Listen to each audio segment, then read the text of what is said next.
Welcome back to another Ask GMBN Tech. This is the weekly Q&A show. You ask the tech-related questions and we give you some answers. Get your questions in the comments underneath. Use that hashtag Ask GMBN Tech and we'll get going. You know, I think this one's number 126. 126 shows of you asking us questions. That is amazing. Thank you everyone for asking us questions and keep them coming. Genuinely like asking them. It kind of refreshes the old memory as well. So pretty good for you and pretty good for us as well. Okay, first question is from Gert Journal. Is the new Shimano Deal M6100 12-speed rear derailleur compatible with the Sunrace MZ90 1150 cassette? The bike shop I've go to basically said I can't change my hub to be microspline compatible. Right, okay, so you're looking for a 12-speed cassette to use with that because you've got to use the regular spline system, not microspline. Yeah, 100% you can. That is like one of these fellas. This one's a bit grubby. It's being used by me in conjunction even with Shimano XT and XTR on different bikes. So yes, of course it will be definitely compatible because it's exactly the same spacing. In fact, I made a video on converting your current bike, making it compatible for indoor training and also how to build a sort of chucker bike together basically to use for that. And I used that very cassette. The bike in question I used was my Canyon Lux and that's actually got a microspline hub on it. And the turbo trainer that I used didn't actually, I think it was a Wahoo kicker, they don't actually do the microspline for it. So I was forced to either get a SRAM XD driver or to go the Sunrace route. I went the Sunrace. It's great value for money, it's heavy duty, it's going to last well and do you proud, and it works really well with the Shimano setup, so go for it, works great. Next up, now this is an unusual question actually, so it's from John Ratchford and I'm wondering if there's a bit of confusion here, so forgive me if I'm jumping to conclusions. Dottie, can you do a video explaining how different size front chain rings on one bike affects the gear ratio? If it's literally as you read it, then the bigger the chain ring, it means the lower your bigger gear and the harder your harder gear, basically, or the smaller gear, and vice versa. So if you have a 30-tooth chainring, you're going to have an easier climbing gear and an easier descending gear than you would if you had a 38-tooth chainring. For example, 38, you're going to have a much higher lower gear and a higher gear.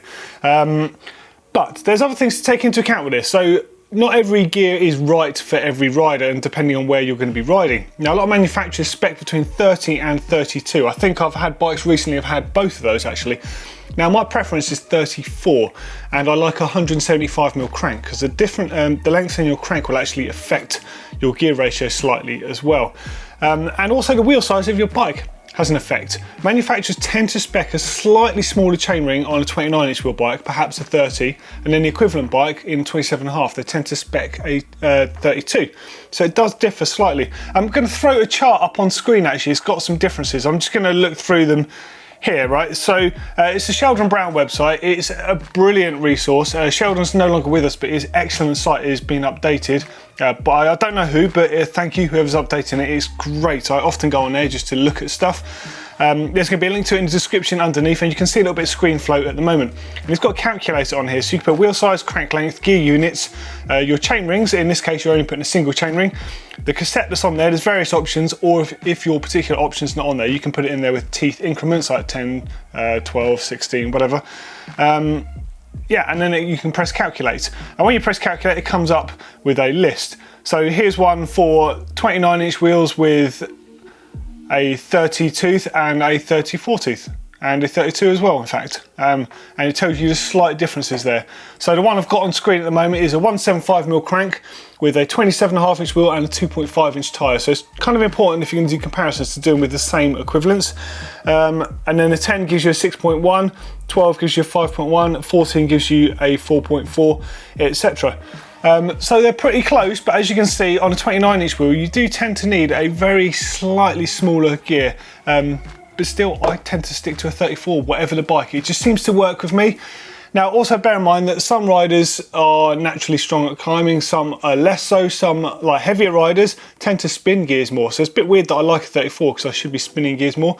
That said, I've got friends who really hate their knees and they like running 38s. I'm looking at you, Finn, by the way, if you're watching this. He loves the 38-tooth chainring. I have no idea why. All bravado, perhaps, but he can get up any hill on it, so fair play. Well, yeah, there you go. That's about all you need to know. And then I guess the other thing that's not necessarily to do with ratio is the chainring size in how it affects your suspension. But that's a different question altogether. Perhaps someone else will ask that for next week.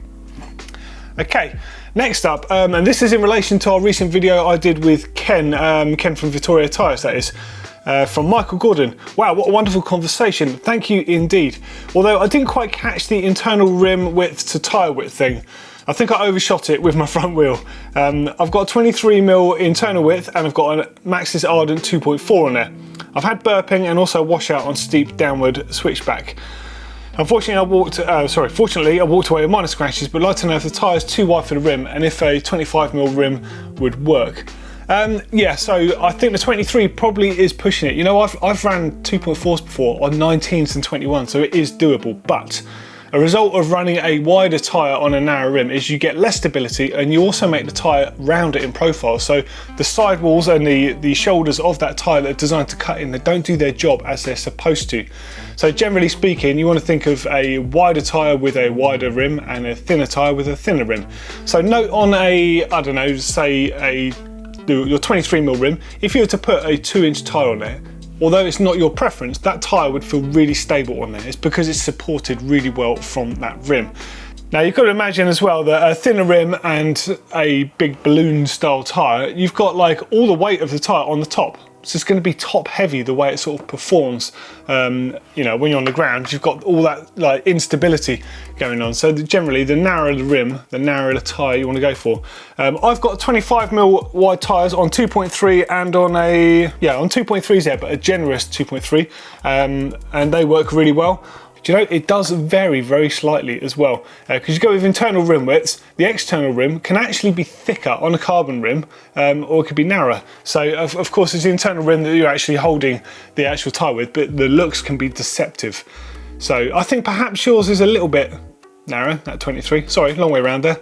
A 25 would definitely work, but you don't necessarily need to change your rims just because that tyre's washing out. You could go for a slightly smaller tyre, in which case would be sort your problem out. One other alternative that could work as a bit of a hack would be a tyre insert. Tyre inserts do give a bit of stability and do help you prevent burping to a degree. In particular, things like the Cushcore system. Now they make these from cross country all the way up to downhill. The cross country ones are so light you barely even notice it in there.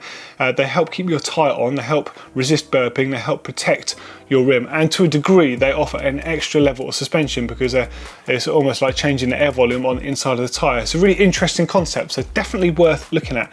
I've got a feeling Neil and the guys are actually making a video with Cushcore over on GMBN this week, in fact. Come back to me on this one because I'll find out from them what they've discovered, because I think they're running it on all sorts of different bikes and trying it in different situations. So it could be an interesting video for you. So before you go spend any money, hold on and check that one out because it might be great for you. Sorry for a long answer. Next up is from Joe Prince. I've had some grit get into my suspension seals and it's caused a scratch on the stanchions. Ouchie. I've tried everything to get it out and it's still in there. Do you have any ideas? Yeah, there's one idea. Lower leg service time. This is a really simple thing to do on a bike. There are a few things you might need though. You might possibly need some fresh seals if yours are damaged, but they tend to like wear pretty well. You might need the new foam rings that go under them. They're the ones that look a little bit like calamari, but certainly I wouldn't recommend eating them. They are designed to soak up oil and keep oil close to that leg, but when they get old and contaminated, they're a bit ropey. They're dirt cheap though, so it's worth getting a set of those. You'll need some suspension grease. In fact, I've got a few different options over here. I should have got these out earlier on. It doesn't particularly matter which you go for. Different brands of fork are going to recommend using different things. Like SRAM RockShox will always recommend using the SRAM butter on their own fork, but any good suspension grease will be fine. They all say what they're designed for. There's lots of different ones on the market, and you'll definitely need the correct oil that's in your lower legs.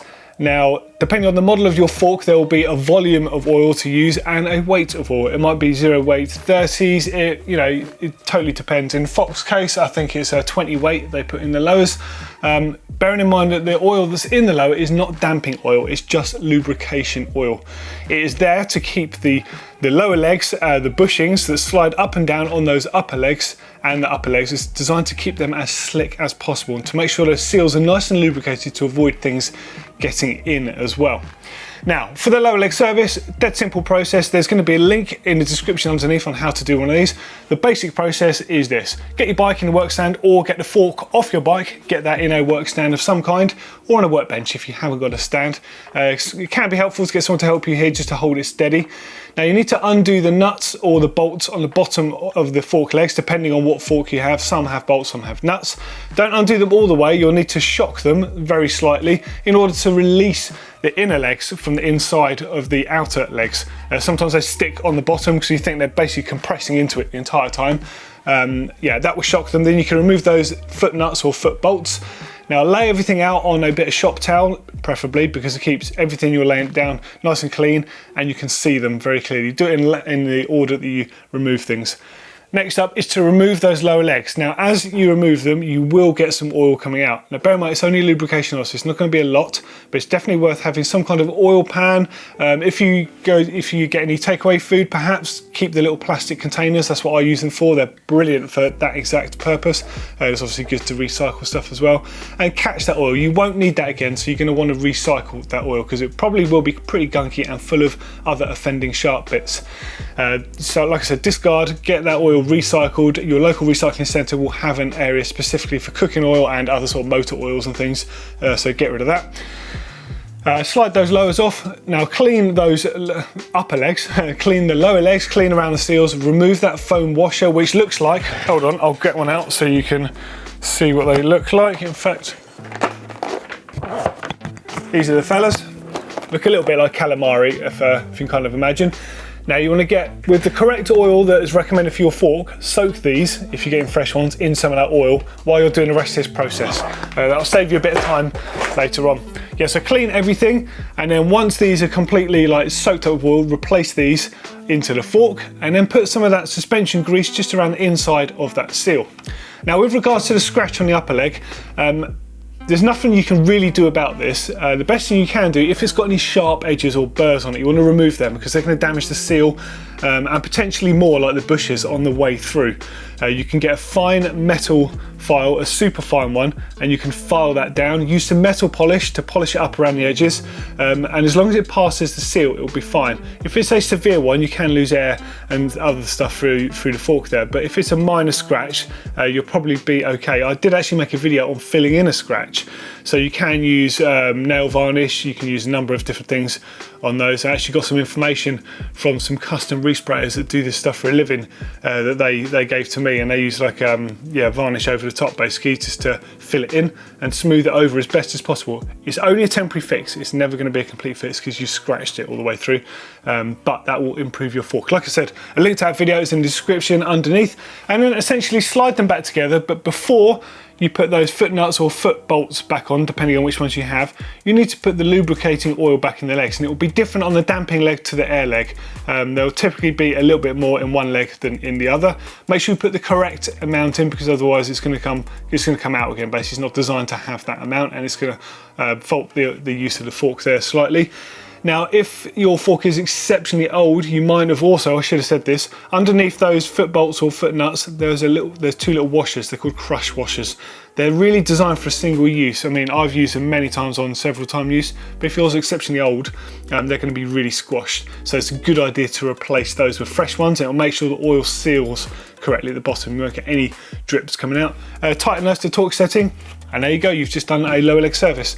It's, like I said, it's a really simple process, and it's something everyone should get in the habit of learning how to do and doing, because it does make your forks last a lot longer, it looks after them, and they feel incredible afterwards. So there you go, good luck. So this question comes from Cornish Cactus, and he says, this is suggested on the Face Ache group. I like that, Face Ache. But tyres need to be demoed.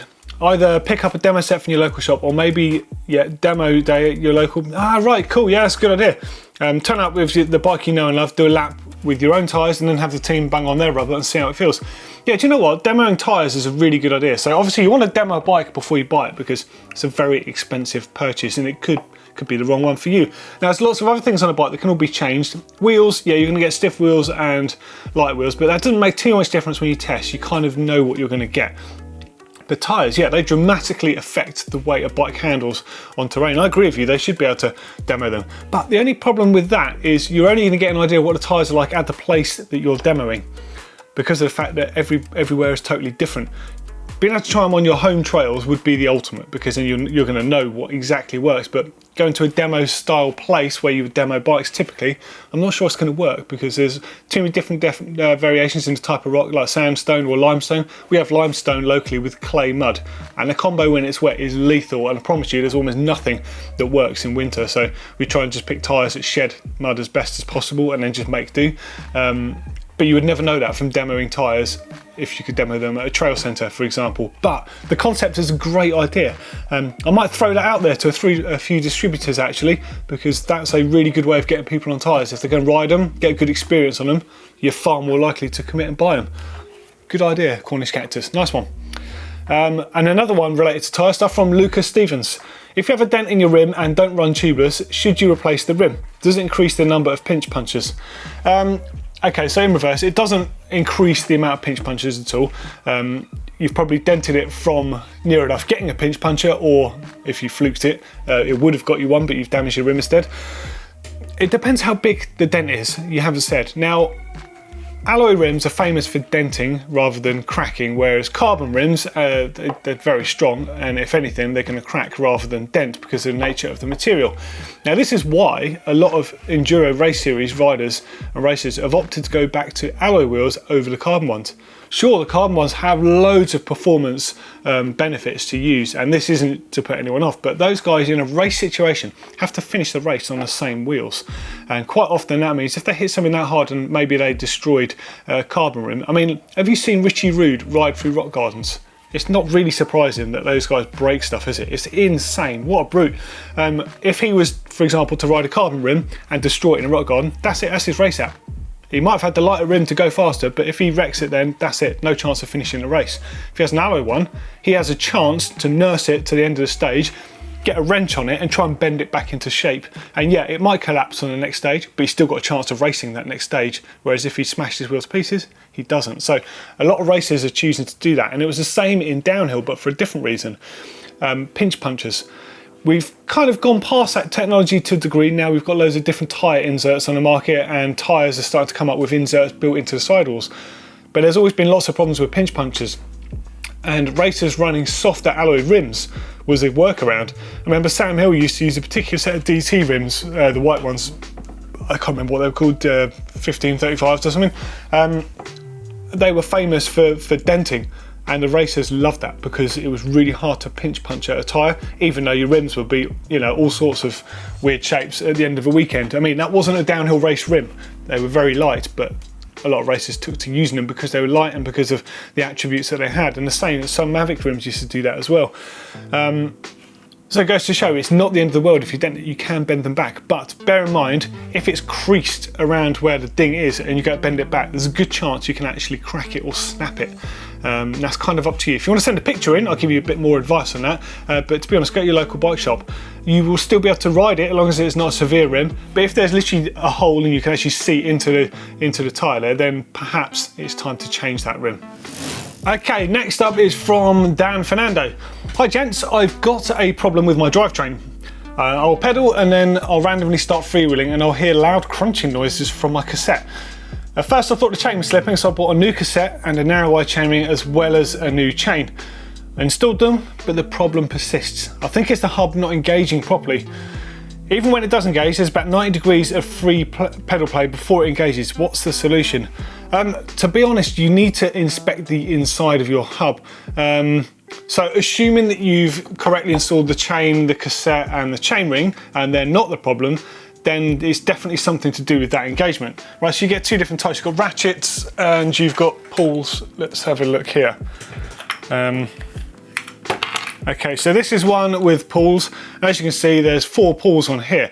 Now, sometimes these can get gunked up, and if the springs are gunked up, they can stop working. This is why I always recommend to not use grease. Different manufacturers recommend specific greases. I like to use an oil, and I've actually got a freewheel oil that I specifically use on these for that exact reason. It can't gunk them up. You think if that gets gunked up, that's not going to return. That's what gives you the grip. Now, if you've got 3 of these that are stuck down, you're resting on one. Or depending on how many pulls, you might have 1, 2, 3, 4, 5, 6, whatever. But if they're jamming down and they're not returning to actually grip on the inside of the hub, if you imagine the inside of the hub has something along the lines of that serrated edge, and those pulls engage with that, they're springing out and clipping into place to give you that drive. If they're not returning, that could be your problem, and that might be why it's kind of half catching and then grabbing. That might explain the fact that there's a lot of pedal play. That's a lot of movement you're getting there. So the other type you get are these ones. I'm trying to think if I've got a ratchet to show you. Give me a second.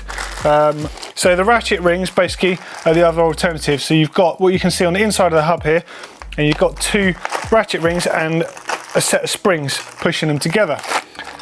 Now, depending on what brands you have, some of them have a single spring, like the Mavic one, here we go, and the DT ones I think have 2 springs. So let's just have a look at these for a second and look how they work. So you've got these ratchet rings, one goes on the drive side, one goes on the hub side, and they've got a differing amount of serrated teeth on them. In fact, that's the 2 smaller ones. You see how that works? If you look up close. Now, if they're not engaging properly, they can glide over each other and then sometimes grip back in and slide and grip. Generally, these are really, really good and they don't slip, and when they do slip, they will always engage properly, whereas the pull ones can slip. So I suspect you might have one of these. However, if the springs have been put in the wrong order or the wrong place, like I said, on some hubs you get a spring on either side which force them together. If, for example, one of the springs has been left out, they might not be doing their job properly, so that could be why. Have a look, inspect it yourself. Now you will find that there will be, remove your cassette, there will be some kind of spacer pushed in the end of your freewheel body there. That will pull out. You might need a set of mole grips or something.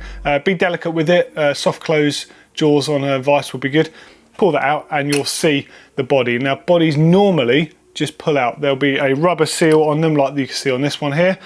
Pull it out of the body itself, off the axle, and then you'll be able to see what is going on in there. And if yours is filthy on the inside, that almost entirely is why it's doing that. So clean it out, use a very fine thin grease. A suspension grease is actually good for that, or preferably an oil in there. A wet lubricant would do wonders in there. Yeah, good luck. Hopefully that will be the answer to your problem. And I've got greasy fingers now. Okay. Last question this week is from Adam Callow.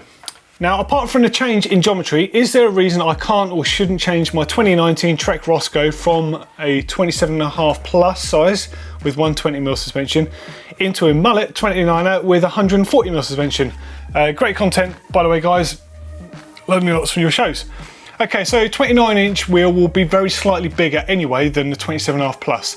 So by doing that, you're going to raise your front end. So benefits are you'll slacken the head angle very slightly. It's hard to be precise on that depending on what tyre option you go for. You'll also raise your BB and slacken your seat angle. Now, just by doing the wheel, you won't notice that too much. It'll be a nominal amount. But by going up to 140 from 120, I think it's about 10mm per degree. So you could potentially take 2 degrees off your head angle, although with a fork with more travel, you'll have naturally more sag. So you might get that returned back to position. Your BB will be higher and it will be noticeable. Your seat angle will be slacker and that will be noticeable. You'll have to remove your, you have to change your saddle angle forwards and further down to compensate for that.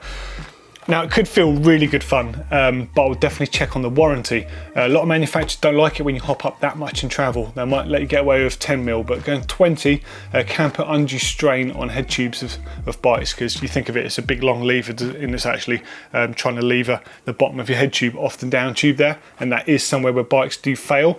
So definitely check on the warranty thing. Also check on forums to see if anyone's actually done it, because it might make the bike feel like a pig. I would go for 29 and go for maybe 130.